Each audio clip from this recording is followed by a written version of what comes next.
Good evening to all of you. जैसा कि आप सभी ने थंबनेल में देख ही लिया होगा, आज हमारी डीएलएड फर्स्ट सेमेस्टर की कंप्यूटर क्लास ये स्टार्ट होने जा रही है। प्रीवियस वीडियोस में हमने कवर कर लिए हैं 35 तक के लघु उत्तरीय प्रश्न हम कर चुके हैं। ठीक है, 36 से आज हम स्टार्ट करेंगे। अगर अभी तक किसी बच्चे ने प्रीवियस वीडियोज़ को वॉच नहीं किया है तो वो जा कर के प्लेलिस्ट में वॉच कर सकता है। ठीक है, 1 बाय 1 करके, और उनको मल्टीपल रिवीजन लगा सकता है उसका। राजन की सीरीज़ यहाँ पर हमारी चल रही है, जो कि आपके एग्ज़ाम के पॉइंट ऑफ व्यू से लगाना बहुत बहुत बहुत ज़्यादा ज़रूरी हो जाता है। आपको एक आइडिया हो जाता है कि हमारे क्वेश्चंस किस तरीके से पुटअप होते हैं, और ऑलमोस्ट जो आपका पेपर होता है वो यहीं से पुटअप किया जाता है। और अभी तक अगर किसी बच्चे ने चैनल को सब्सक्राइब नहीं किया है तो ज़रूर सब्सक्राइब कर लेना। आने वाली हर एक वीडियो की नोटिफिकेशन, जो भी इन्फॉर्मेशन रहेगी, वो आपके एग्ज़ाम के पॉइंट ऑफ व्यू से बहुत ज़्यादा इंपॉर्टेंट रहेगी। चलिए फिर आज की क्लास को कर लेते हैं स्टार्ट विदाउट एनी डिले। सबसे पहला क्वेश्चन है हमारा, एंटीवायरस क्या होता है, इन्हें खरीदते समय किन बातों पर ध्यान देना ज़रूरी है। देखो, कंप्यूटर में वायरस की उपस्थिति का पता लगाने के लिए कंप्यूटर को उनसे मुक्त कराने वाले जो विशेष सॉफ्टवेयर्स होते हैं वो बाज़ार में अवेलेबल हैं। ठीक है, और इन सॉफ्टवेयर्स को एंटीवायरस प्रोग्राम कहा जाता है। ये एंटीवायरस प्रोग्राम अन्य कंप्यूटर प्रोग्राम के समान ही होते हैं। प्रत्येक वायरस की अपनी एक अलग पहचान होती है। जिन वायरसों को पहले पकड़ा जा चुका है उनकी पहचान के तरीके और इन एंटीवायरस प्रोग्राम्स में वो रिकॉर्ड रहते हैं।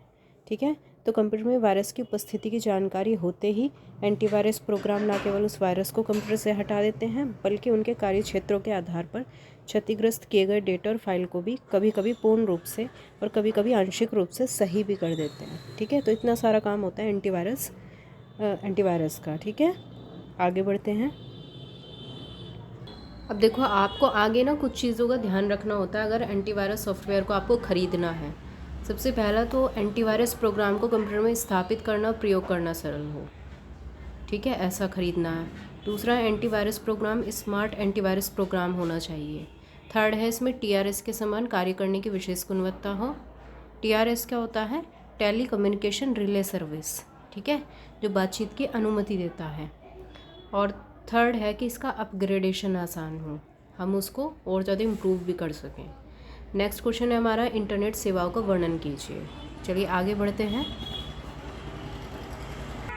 अब देखो, इंटरनेट सेवाएं होती क्या क्या हैं। ठीक है, इंटरनेट सर्विसेज या फिर ऑनलाइन कम्युनिकेशन क्या होता है। सबसे पहला तो हमारा होता है ईमेल। ठीक है, ईमेल के बारे में सभी बच्चे जानते हैं। पूरा नाम क्या है इसका? इलेक्ट्रॉनिक मेल है। मेल का अर्थ होता है डाक का इलेक्ट्रॉनिक रूप में एक कंप्यूटर से दूसरे कंप्यूटर में स्थानांतरित होने को क्या कहते हैं? इलेक्ट्रॉनिक। अब जैसे कि इसका एग्जांपल है हॉटमेल, याहू, रेडिफ मेल आदि अनेक ऐसे इंटरनेट सर्वर हैं जो निःशुल्क ईमेल भेजने, पाने और अकाउंट बनाने की सुविधा उपलब्ध कराते हैं। नेक्स्ट है फिर हमारा ऑनलाइन कम्युनिकेशन। अब देखो, ऑनलाइन कम्युनिकेशन क्या होता है? जब दो इंटरनेट प्रयोगकर्ता अपने संदेशों का आदान प्रदान एक ही समय में कर रहे हो और एक साथ कर रहे हो, उसको बोलते हैं ऑनलाइन कम्युनिकेशन। एग्जाम्पल के तौर पे जैसे कि ईमेल है, इसको हम ऑफलाइन भी बोलते हैं। क्यों बोलते हैं? क्योंकि ईमेल में हम अपने कंप्यूटर पर संदेश लिखकर उस पते के साथ किसी व्यक्ति के मेल बॉक्स में भेज देते हैं, है ना? ऐसा ही होता है ना। इसमें हमने जिस व्यक्ति को ईमेल भेजा है वह व्यक्ति जब चाहेगा तब हमारा संदेश पढ़ेगा। इस तरह दोनों में एक ही समय में संदेशों का आदान प्रदान नहीं होता है, तो इसको बोलते हैं ऑफलाइन कम्युनिकेशन। आगे बढ़ते हैं। अब देखो, ऑनलाइन कम्युनिकेशन का वैसे सबसे अच्छा एग्जाम्पल है चैटिंग। ठीक है, एक समय में तो वही होता है। तो ऑनलाइन कम्युनिकेशन में क्या होता है? संदेश भेजने वाला और पाने वाला व्यक्ति एक ही समय में इंटरनेट से जुड़े होते हैं, और भेजने वाला व्यक्ति जो संदेश अपने कंप्यूटर में टाइप करता है वह पाने वाला व्यक्ति जो है उसे अपने कंप्यूटर स्क्रीन पर देखता रहता है। तो इस प्रकार की सुविधा को हम आसान भाषा में क्या कह सकते हैं? चैटिंग। ठीक है, तो ऑनलाइन कम्युनिकेशन की मदद से अलग अलग शहरों और देश में बैठे व्यक्ति आपस में मीटिंग कर सकते हैं। क्लियर है सभी को? हाँ, चैटिंग तो सभी को पता है। ये लोग एक समय सुनिश्चित कर लेते हैं और उसी समय सभी इंटरनेट से जुड़कर किसी एक आईएसपी द्वारा दी जाने वाली चैटिंग की सुविधा का उपयोग करके परस्पर संदेशों का आदान प्रदान उसी समय टाइप करके और माइक पर बोलकर भी कर सकते हैं। ठीक है, व्हाट्सएप भी इसका एग्जाम्पल हो सकता है सिंपल लैंग्वेज में। क्लियर है भाई सभी को? अगर क्लियर है तो फीडबैक ज़रूर दीजिएगा आप लोग। चलिए आगे बढ़ते हैं। अब देखो जो नेक्स्ट है हमारा वो है www वर्ल्ड वाइड वेब। ठीक है, अगर हमें इंटरनेट पर अपना कोई व्यवसाय मतलब अपना कोई प्रोफेशन के बारे में या अपनी कुछ सर्विसेज के बारे में, प्रतिष्ठान के विषय में कुछ सूचनाएं पब्लिश करानी है तो हमें क्या करना होगा, वेबसाइट बनानी होगी। ठीक है, और इंटरनेट द्वारा प्रदत्त उस सेवा का उपयोग करने के लिए प्रयोगकर्ता को सर्वर का स्थान लेना होता है। इसके लिए प्रयोगकर्ता को प्रतिवर्ष कुछ फीस भी देनी होती है। कुछ सर्वर अभी भी सेवा को निःशुल्क भी उपलब्ध कराते हैं। इस स्थान को हम बोलते हैं वेबसाइट। ठीक है, प्रत्येक वेबसाइट का एक पता होता है। जिस व्यक्ति को ये पता होता है वो उस वेबसाइट पर जाकर उन सूचनाओं का लाभ उठा सकता है। ठीक है, और वेबसाइट में केवल सूचनाएं लिखी या पढ़ी जा सकती हैं, इसमें ईमेल भेजे या प्राप्त नहीं किए जा सकते हैं। क्लियर है सभी को? आगे बढ़ते हैं फिर। आज कई प्रमुख अखबारों और पत्रिकाओं की अपनी वेबसाइट है जहां पर हम जाकर समाचार और सूचनाएं पढ़ सकते हैं। ठीक है, तो बिल्कुल सिंपल क्वेश्चन है, इसको आप बिल्कुल आसानी से लिख सकते हैं। चलिए आगे बढ़ते हैं फिर। क्वेश्चन नंबर है हमारा 38। माइक्रोसॉफ्ट एक्सेल को समझाइए और इसको चालू करने के चरण लिखिए। वेट अ सेकेंड, मैं देख लेती हूँ। हाँ, क्वेश्चन नंबर 37 क्या है हमने लास्ट 38 पर हम लाइक कर रहे हैं। तो माइक्रोसॉफ्ट एक्सेल क्या होता है, देखो माइक्रोसॉफ्ट एक्सेल माइक्रोसॉफ्ट ऑफिस विश्व भर में प्रयोग होने वाला विस्तारित स्प्रेडशीट प्रोग्राम है।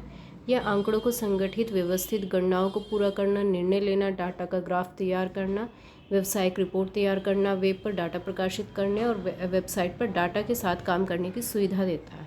अब इसको अगर हमें चालू करना है तो कैसे करेंगे? सबसे पहले हम स्टार्ट बटन पर क्लिक करेंगे, फिर ऑल प्रोग्राम्स पर क्लिक करेंगे, देन क्या करेंगे, हम माइक्रोसॉफ्ट ऑफिस पर क्लिक करेंगे, देन माइक्रोसॉफ्ट एक्सेल पर, और फिर हमारा हो जाएगा माइक्रोसॉफ्ट एक्सेल स्टार्ट। क्लियर है सभी को? इसके स्टेप्स याद रखने हैं आप सभी को। चलिए आगे बढ़ते हैं फिर। सर्च इंजन से आप क्या समझते हैं? तो सर्च इंजन क्या होता है? सर्च इंजन ऐसी तकनीक है जिसके द्वारा किसी भी विषय से संबंधित विश्वव्यापी सूचनाएं आसानी और शीघ्रता से प्राप्त की जा सकती हैं। भारत में सबसे पहला जो सर्च इंजन है वो 1994 में याहू के नाम से बनाया गया था, और वर्तमान समय पर इंटरनेट पर लगभग 100 से भी ज़्यादा सर्च इंजन है ना भाई। आगे बढ़ते हैं। चलिए आगे बढ़ते हैं फिर।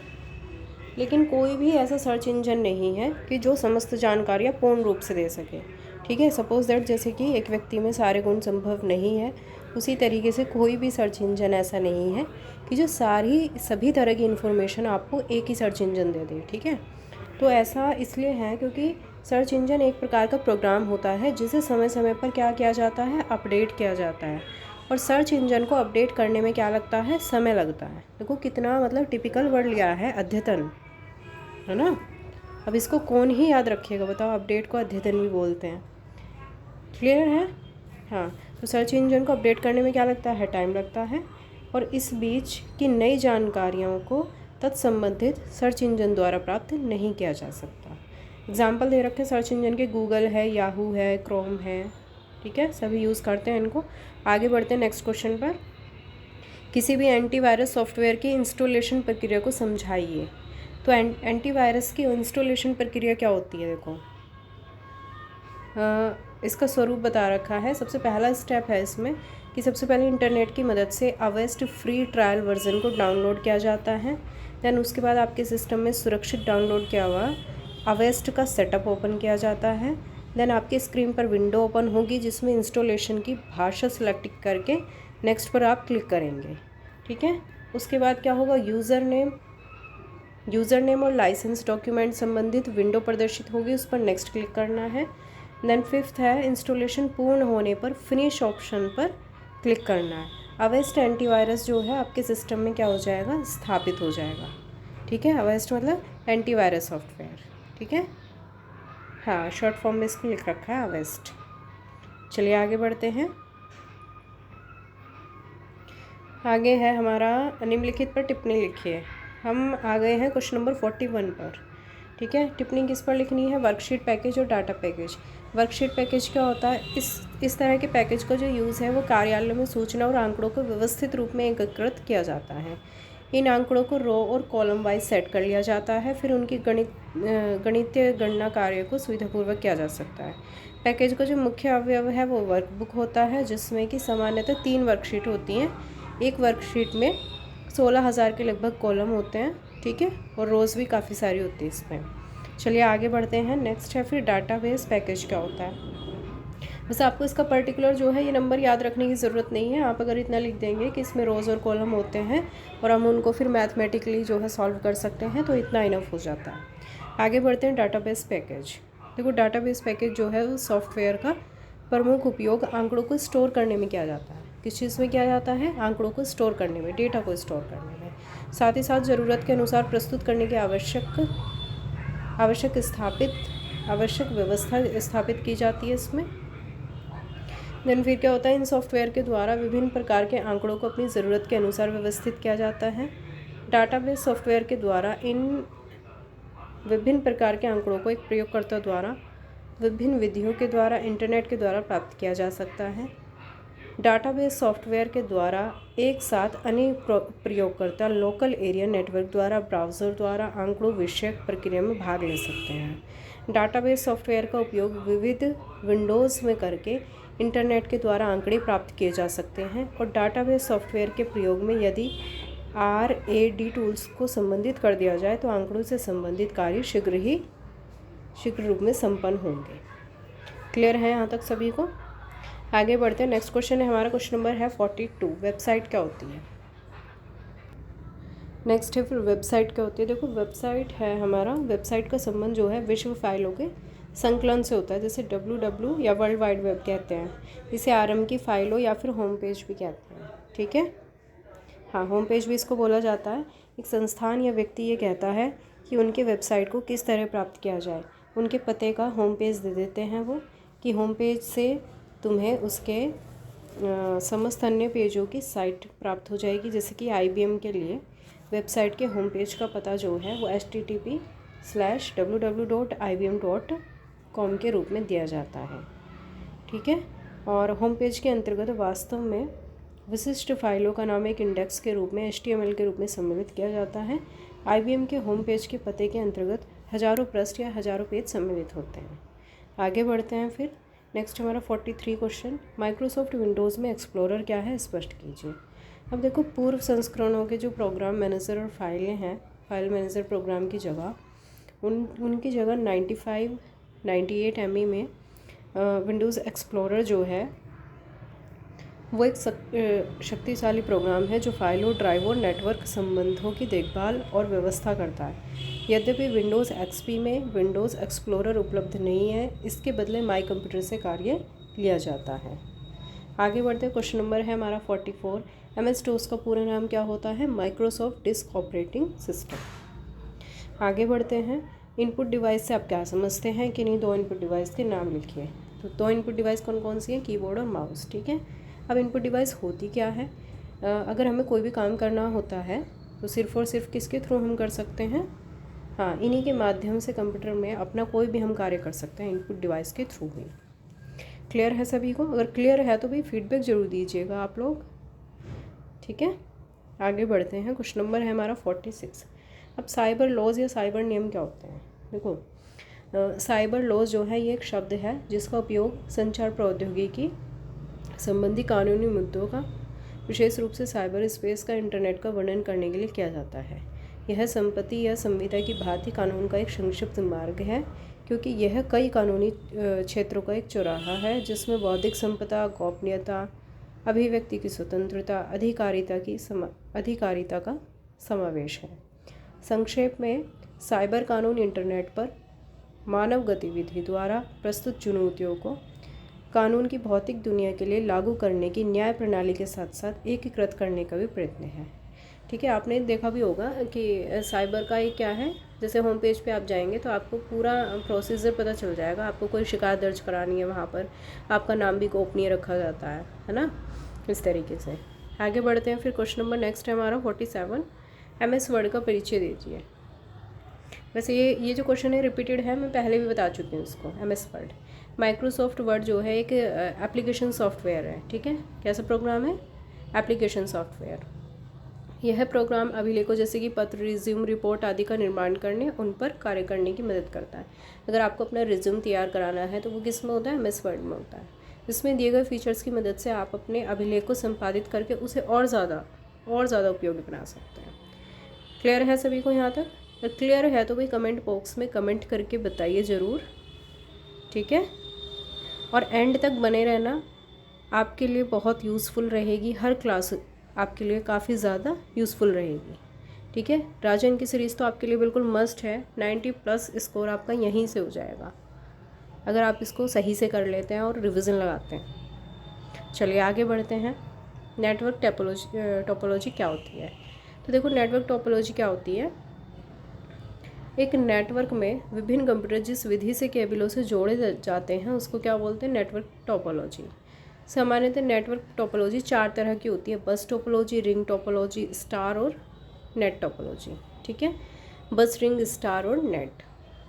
आगे बढ़ते हैं। क्वेश्चन नंबर हम चल रहे हैं 48 पर। अब देखो, उपयुक्त समस्त प्रकार की नेटवर्क टोपोलॉजी के अपने अलग अलग लाभ और हानियां हैं।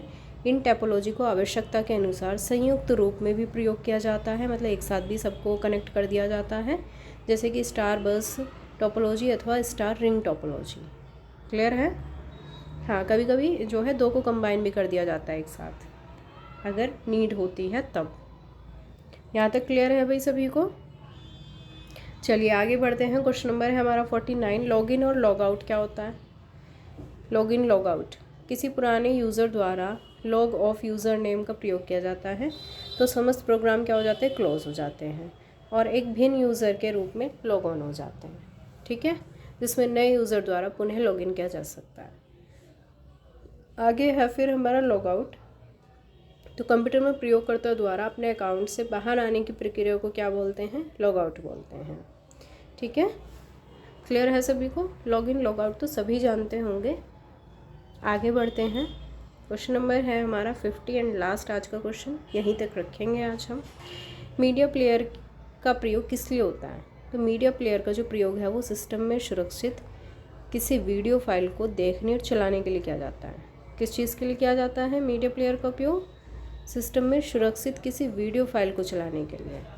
आज शिक्षा का स्तर इतना उच्च हो गया है कि छात्रों को अपनी शिक्षण संस्थाओं के समाधान के लिए भी कुछ ऐसी विशिष्ट शिक्षण सामग्री की ज़रूरत होती है जो उन्हें सिर्फ और सिर्फ CD और DVD के रूप में ही प्राप्त होती है। तो हम छात्र जो है वो CD या DVD को मीडिया प्लेयर की मदद से चला करके उस ज्ञान को प्राप्त कर सकते हैं, ठीक है। हाँ, कंप्यूटर हमें काफ़ी सुविधाएं देता है अगर आप लोग उसका पॉजिटिव यूज़ करते हैं तब, ठीक है भाई। क्लियर है सभी को? अगर क्लियर है तो भाई फीडबैक ज़रूर दीजिए। फीडबैक नहीं देते आप लोग, अच्छा नहीं लगता बिल्कुल भी। आगे देख लेते हैं, मैं आपको स्क्रॉल करके दिखाती हूँ लगभग हमारे कितने क्वेश्चंस हैं इसमें। वेट अ सेकेंड, हमारे लगभग हैं 77 क्वेश्चन, राइट।